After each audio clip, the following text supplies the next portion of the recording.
Hi guys, welcome back to Travel Tech Rice YouTube channel.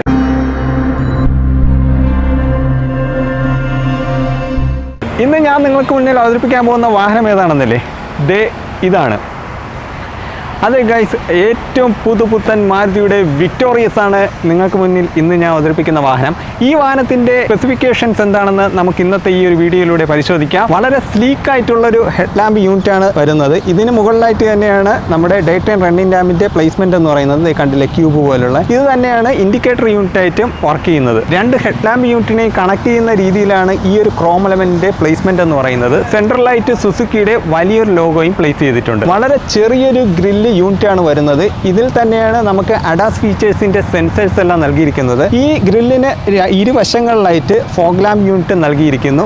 ഇതിന് തൊട്ട് താഴെയായി air intake ഭാഗങ്ങളും കാണാം. ഇത് ശരിക്കും ടയറിലേക്കാണ് പോകുന്നത്. ഈ ഒരു വാഹനത്തിന് വളരെ ചെറിയൊരു എയർ ഡാം യൂണിറ്റ് ആണ് നൽകിയിരിക്കുന്നത്. അതിന് തൊട്ട് താഴെയായിട്ട് അലുമിനിയം നിറത്തിലുള്ള ഒരു സ്കിപ്പ് ലൈറ്റ് നൽകിയിട്ടുണ്ട്. അത്യാവശ്യം തടിച്ചൊരു ബോണറ്റ് ലൈനാണ് വരുന്നത്. അതുകൊണ്ട് തന്നെ ഇത് ഒരു വലിയൊരു SUV ആണെന്നുള്ളൊരു ഫീല് നമുക്ക് തരുന്നുണ്ട്. വാഹനത്തിന്റെ സൈഡ് പ്രൊഫൈലിലേക്ക് വരുമ്പോൾ ഒരു 17 ഇഞ്ച് അലോയ് വീലാണ് വരുന്നത്. അതിന് തൊട്ട് മുകളിലായി ചെറിയ ക്ലാഡിങ്ങുകളെല്ലാം നൽകിയിട്ടുണ്ട് SUVയുടെ ആ ഒരു ലുക്ക് കിട്ടാൻ വേണ്ടിയിട്ട്. മാത്രമല്ല റൂഫ് കളർ മിറർ യൂണിറ്റ് ആണ് വരുന്നത്. അതിൽ തന്നെ ഇൻഡിക്കേറ്റർ യൂണിറ്റിന്റെ പ്ലേസ്മെന്റ് വരുന്നുണ്ട്. അതിന് തൊട്ട് താഴെ 360 ഡിഗ്രി ക്യാമറ യൂണിറ്റ് നൽകിയിട്ടുണ്ട്. A പില്ലറും B പില്ലറും എല്ലാം ഒരു ബ്ലാക്കൻ ചെയ്ത രീതിയിലാണ് ഡിസൈൻ ചെയ്തിരിക്കുന്നത്. ബോഡി കളേർഡ് ഹാൻഡിൽസ് ആണ് വരുന്നത്. പിന്നെ പിന്നിലേക്ക് വരുമ്പോൾ നമുക്ക് ക്വാർട്ടർ ഗ്ലാസ് യൂണിറ്റും വരുന്നുണ്ട്. ചെറിയ ചെറിയ ബോഡി ലൈൻസ് എല്ലാം ഓരോ ഭാഗങ്ങളിലായിട്ട് നൽകിയിട്ടുണ്ട്. ഇതെല്ലാം ശരിക്കും ഒരു SUV ലുക്ക് സമ്മാനിക്കുന്നു. വാഹനത്തിന്റെ ബാക്ക് സൈഡ് ഡിസൈനിലേക്ക് വരുമ്പോൾ ഈ ഐസ് ക്യൂബ് പോലുള്ള LED സ്ട്രിപ്പാണ് ആദ്യം നമ്മുടെ കണ്ണിൽ തെളിയുക എന്ന് പറയുന്നത്. കാരണം അത്രയും മനോഹരമായ രീതിയിലാണ് മാരുതി ഈ ഒരു ഡിസൈൻ ഇതിലേക്ക് ഇന്റഗ്രേറ്റ് ചെയ്തിട്ടുള്ളത്. ഷാർക്ക് ഫിൻ ആന്റിന നൽകിയിരിക്കുന്നു. High mount stop lamp, defogger unit, rear wiper എന്നിവയും ഈ ഒരു ഭാഗത്ത് നൽകിയിട്ടുണ്ട്. തൊട്ട് താഴെയായി സുസുക്കിയുടെ വലിയൊരു ലോഗോ നൽകിയിരിക്കുന്നു. അതിനും താഴെയായി വിക്ടോറിയസ് എന്ന് പറയുന്ന വലിയൊരു എഴുത്തും കാണാം. ഈ ഒരു വാഹനം സ്മാർട്ട് ഹൈബ്രിഡ് ആയതുകൊണ്ട് തന്നെ അതിന്റെ ഒരു ലോഗോയും ഈ ഒരു ഭാഗത്തായി നൽകിയിരിക്കുന്നു. ഈ ഒരു ബ്ലാക്ക് ക്ലാഡിങ്ങിനുള്ളിൽ തന്നെ റിവേഴ്സ് പാർക്കിംഗ് സെൻസേഴ്സ് നൽകിയിരിക്കുന്നു. കൂടാതെ ഇരുവശങ്ങളിലായിട്ട് 2 റിഫ്ലക്റ്റിംഗ് യൂണിറ്റുകളും നൽകിയിട്ടുണ്ട്. നമ്മളൊന്ന് പ്ലേസ് മാറ്റി പിടിച്ചിട്ടുണ്ട്. കാരണം എന്ന് പറയുന്നത് ഒരുപാട് ഇരുട്ടായി. അതുകൊണ്ട് തന്നെ നമ്മളിപ്പോൾ ഷോറൂം സൈഡിലോട്ട് വാഹനം മാറ്റിയിട്ടുണ്ട്. അപ്പോൾ 439 ലിറ്ററിൻ്റെ വലിയൊരു സ്പേസാണ് നമുക്ക് നൽകിയിരിക്കുന്നത്. സ്പെയർ വീല് കാര്യങ്ങളോ നമുക്ക് വരുന്നില്ല. മാത്രമല്ല ബൂട്ട് ലാമ്പ് വരുന്നുണ്ട്, ചാർജിങ് സോക്കറ്റും വരുന്നുണ്ട്. കൂടാതെ ഇതൊരു 60-40 സ്പ്ലിറ്റ് ചെയ്യാൻ കഴിയുന്ന സീറ്റാണ് നമുക്ക് വരുന്നത്. അതിലൂടെ തന്നെ നമുക്ക് വീണ്ടും കൂടുതൽ ബൂട്ട് സ്പേസ് നൽകാൻ സാധിക്കും. മാത്രമല്ല ഇലക്ട്രിക്കലി ക്ലോസ് ചെയ്യാൻ കഴിയുന്ന ഒരു ബൂട്ടാണിത്. അല്ലേ,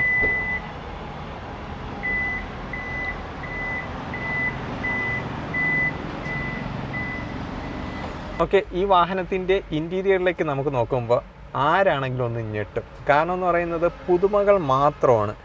സാധാരണ മാരുതി വാഹനങ്ങളുടെ ഇൻറ്റീരിയറിലേക്ക് കയറുമ്പോഴത്തേക്കും എല്ലാ വാഹനങ്ങളുടെ ഇൻറ്റീരിയർ എല്ലാം ഒരുപോലെ ഇരിക്കും. വലിയ മാറ്റങ്ങളൊന്നും വരാറില്ല. പക്ഷേ ഈ വാഹനം അങ്ങനെയല്ല, മൊത്തത്തിലൊരു പുതുമയാണ്. അപ്പോൾ എന്തൊക്കെയാണ് ആ ഡിസൈനിലുള്ള മാറ്റങ്ങളെന്ന് നമുക്കൊന്ന് നോക്കാം. വളരെ മികച്ചൊരു സീറ്റാണ് നമുക്ക് ഈ വാഹനത്തിന് നൽകുന്നത്. അത് എന്താണെന്ന് പറഞ്ഞു കഴിഞ്ഞാൽ, ഒന്ന്, ഇത് ഇലക്ട്രിക്കലി അഡ്ജസ്റ്റ് ചെയ്യാൻ കഴിയുന്ന സീറ്റാണ്. കണ്ടില്ലേ, പിന്നിലേക്കും ബാക്കിലേക്കും ഒക്കെ നമുക്ക് ഇലക്ട്രിക്കലി അഡ്ജസ്റ്റ് ചെയ്യാൻ സാധിക്കും. ഡ്രൈവർ സീറ്റും കോ ഡ്രൈവർ സീറ്റും നമുക്ക് വെന്റിലേറ്റഡ് സീറ്റാണ് വരുന്നത്. അതിൻ്റെ സ്വിച്ചും കാര്യങ്ങളുമാണ് ഈ ഒരു ഭാഗത്തായിട്ട് നൽകുന്നത്. നല്ല തൈ സപ്പോർട്ടും ഷോൾഡർ സപ്പോർട്ടും ഒക്കെ നമുക്ക് നൽകുന്നുണ്ട്. ഒരു ബ്ലാക്കിലാണ് നമുക്ക് ഡാഷ്ബോർഡ് ഡിസൈൻ വരുന്നത്. അതിന് തൊട്ട് താഴെ ഒരു പിയാനോ ബ്ലാക്ക് ഫിനിഷ് നൽകിയിട്ടുണ്ട്. ഈ ഒരു ഭാഗത്തായിട്ട് ചെറിയൊരു പാറ്റേൺ ഒക്കെ നൽകിയിട്ടുണ്ട്. ഇവിടെ ശരിക്കും ചെറിയ ആംബിയൻ ലൈറ്റ് എല്ലാം വരുന്നുണ്ട്. നൈറ്റ് ഇൻറ്റീരിയർ ഞാൻ നിങ്ങൾക്ക് കാണിച്ചു തരാം. അതും വളരെ മനോഹരമായിട്ടുണ്ട്. മാത്രമല്ല അതിന് തൊട്ട് താഴെ ബീച്ച് കളറിലാണ് വേറൊരു ഡിസൈനും വരുന്നത്. ഇവിടെ ചെറിയ സ്റ്റിച്ചിങ്ങുകളെല്ലാം നൽകിയിട്ടുണ്ട്. ഇങ്ങനെ ഒരു 3 കളറിലാണ് ഡാഷ്ബോർഡ് ഡിസൈൻ വരുന്നത്. അതിന് തൊട്ട് താഴെയായിട്ട് നമുക്ക് അത്യാവശ്യം വലിയൊരു ഗ്ലോ ബോക്സും നൽകിയിരിക്കുന്നു. ഈ ഒരു വാഹനത്തിൽ മാരുതി ഒരു പനോരമിക് സൺറൂഫ് നൽകിയിരിക്കുന്നു. കണ്ടില്ലേ, വാഹനത്തിനുള്ളിൽ കയറുമ്പോൾ നമ്മൾ ആദ്യം നമ്മുടെ നോട്ടം പോവുക ഈ ഒരു ഇൻഫോടൈൻമെൻറ്റ് സിസ്റ്റത്തിലോട്ടാണ്. അതായത് 10.1 ഇഞ്ചിൻ്റെ ഒരു സ്റ്റാൻഡിങ് പൊസിഷനിലുള്ള ഇൻഫോടൈൻമെൻറ്റ് സിസ്റ്റമാണ് നമുക്ക് ഈ വാഹനം പ്രൊവൈഡ് ചെയ്യുന്നത്. ഇതിൽ തന്നെ നമുക്ക് Android auto, apple CarPlay, Amazon Alexa, അതായത് നമുക്ക് വാഹനത്തിൽ ഇരുന്നു കൊണ്ട് തന്നെ വീട്ടിലുള്ള ഉപകരണങ്ങളെല്ലാം നിയന്ത്രിക്കാൻ കഴിയും. ഇൻഫിനിറ്റിയുടെ ഡോൾബി അറ്റ്മോസ് ഉള്ള 8 സ്പീക്കർ സിസ്റ്റവും ഈ വാഹനത്തിൽ പ്രൊവൈഡ് ചെയ്യുന്നുണ്ട്. അതുകൊണ്ട് തന്നെ വളരെ മികച്ച രീതിയിലുള്ള സോങ് ഔട്ട്പുട്ട് നമുക്ക് ഈ ഒരു വാഹനത്തിൽ നിന്നും അനുഭവിക്കാൻ സാധിക്കും. 360 ഡിഗ്രി ക്യാമറയും നമുക്ക് ഇതിനകത്ത് പ്രൊവൈഡ് ചെയ്യുന്നുണ്ട്. കണ്ടില്ലേ, ഒരു ഓട്ടോമാറ്റിക് ക്ലൈമറ്റ് കൺട്രോൾ AC ക്വാളിറ്റിയാണ് ഈ വാഹനത്തിന് നൽകിയിരിക്കുന്നത്. അത് മാത്രമല്ല ഇതൊക്കെ ഒരു പ്രത്യേക രീതിയിൽ ഡിസൈൻ ചെയ്ത് വെച്ചിരിക്കുന്നു. അതും ശരിക്കും മനോഹരമായിട്ടുണ്ട്. തൊട്ട് താഴെ ഒരു വയർലെസ് ചാർജിങ് യൂണിറ്റ് കാണാം. മൊബൈലുകളെല്ലാം നമുക്ക് വയർലെസ് ആയിട്ട് ചാർജ് ചെയ്യാൻ സാധിക്കും. അതിനും തൊട്ട് താഴെയായിട്ട് നമുക്ക് 3 ചാർജിങ് പോർട്ടുകളാണ് വരുന്നത്. 2 സി ടൈപ്പ് ചാർജിങ് യൂണിറ്റുകൾ, പിന്നെ ഒരു 12 വോൾട്ട് ചാർജിങ് യൂണിറ്റും വരുന്നുണ്ട്. ചെറിയൊരു സ്റ്റോറേജ് സ്പേസ് കാണാം. അതിന് തൊട്ട് താഴെയായിട്ടാണ് നമുക്ക് ഓട്ടോമാറ്റിക്കിൻ്റെ ഗിയർ നോബ് വരുന്നത്. വെൻറ്റിലേറ്റഡ് സീറ്റ് ആയതുകൊണ്ട് തന്നെ അതിൻ്റെ 2 ഓപ്ഷൻസും നൽകിയിരിക്കുന്നു. പിന്നെ ഹോൾഡിൻ്റെയും പാർക്കിൻ്റെയും ബട്ടണുകൾ നൽകിയിട്ടുണ്ട്. 2 കപ്പ് ഹോൾഡർ കാണാം. പിന്നെ ഒരു സ്ലൈഡ് ചെയ്യാൻ കഴിയുന്ന രീതിയിലുള്ള ആംറസ്റ്റാണ്. ഇതിൽ തന്നെ നമുക്ക് ചെറിയൊരു സ്റ്റോറേജ് സ്പേസും ഈ ഒരു ഭാഗത്തായിട്ട് നമുക്ക് നൽകിയിരിക്കുന്നു.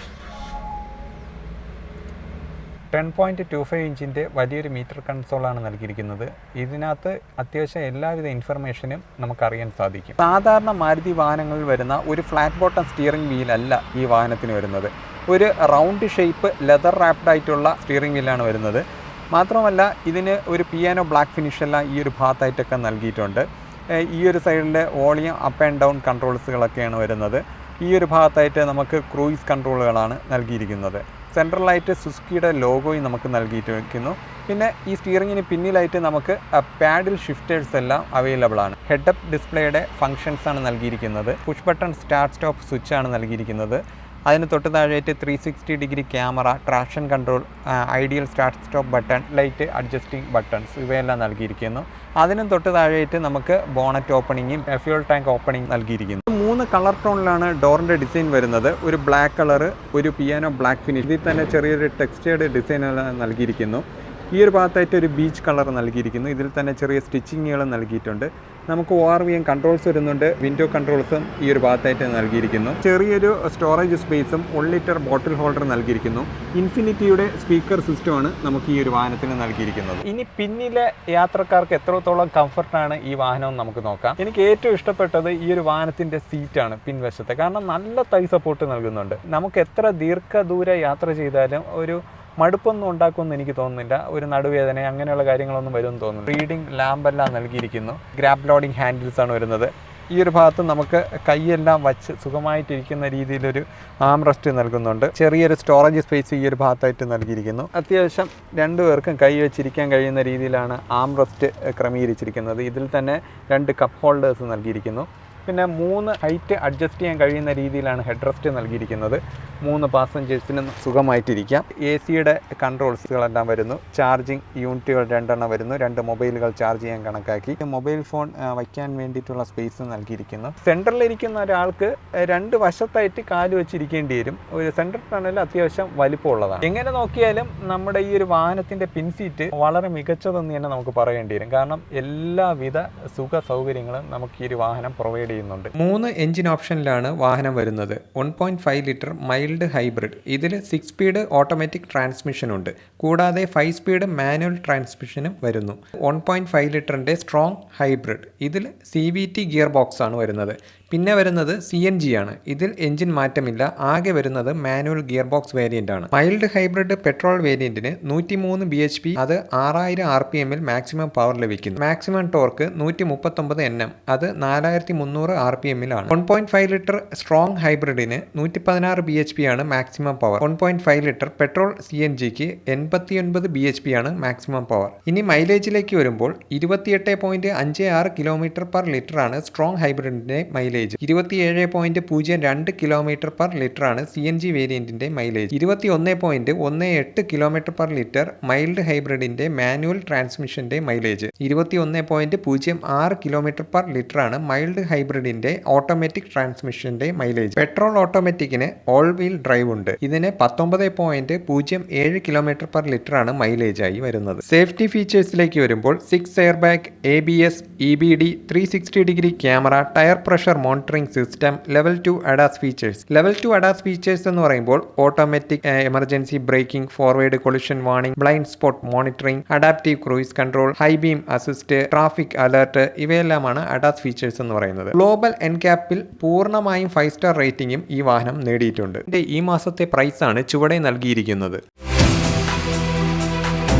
മാരുതി സുസുക്കി വിക്ടോറിയസിന്റെ റിവ്യൂ ഇടാൻ വേണ്ടി വാഹനം തന്ന് സഹായിച്ച തിരുവനന്തപുരം ചാക്ക കടകംപള്ളി ലൈനിലെ ഷോറൂമാണ് മാരുതി സുസുക്കി അറീന ഏതൻ കാർസ്. ബഡ്ജറ്റ് ഫ്രണ്ട്ലി SUV മേടിക്കണം, അത് മാത്രവുമല്ല ആ വാഹനത്തിന് പുതിയ ലുക്ക് ആയിരിക്കണം ഇന്റീരിയറിൽ നിന്നും എക്സ്റ്റീരിയറിൽ നിന്നും. അങ്ങനെയാണ് നിങ്ങളുടെ ആഗ്രഹമെങ്കിൽ തീർച്ചയായിട്ടും ഈ ഒരു വാഹനം നിങ്ങൾക്ക് ഉള്ളതാണ്. കാരണം മൊത്തത്തിൽ ഇത് പുതുപുത്തനാണ്, ഇന്റീരിയർ ആയിക്കോട്ടെ എക്സ്റ്റീരിയർ ആയിക്കോട്ടെ. അപ്പോൾ ഈ ഒരു വാഹനം ഇഷ്ടമായി കഴിഞ്ഞാൽ കോൺടാക്ട് നമ്പർ ഞാൻ ഡിസ്ക്രിപ്ഷനിൽ നൽകിയേക്കാം, നിങ്ങൾക്ക് വിളിച്ച് ബുക്ക് ചെയ്യാവുന്നതാണ്. ഈ ഒരു വീഡിയോ ഇഷ്ടമായി കഴിഞ്ഞാൽ പ്ലീസ് ലൈക്ക് ആൻഡ് ഷെയർ ചെയ്യുക, സബ്സ്ക്രൈബ് ചെയ്യുക, സൈഡിൽ കാണുന്ന ബെല്ലൈക്കൺ എന്ന് പറയും പോലെ ഇനേബിൾ ചെയ്യുക. എന്നാൽ മാത്രമേ ഞങ്ങളിടുന്ന വീഡിയോസിന്റെ നോട്ടിഫിക്കേഷൻ നിങ്ങൾക്ക് അപ്പോൾ ലഭിക്കുകയുള്ളൂ. അപ്പോൾ മറ്റൊരു വീഡിയോയുമായി കണ്ടുമുട്ടാം. And it's me your Sreelal signing off.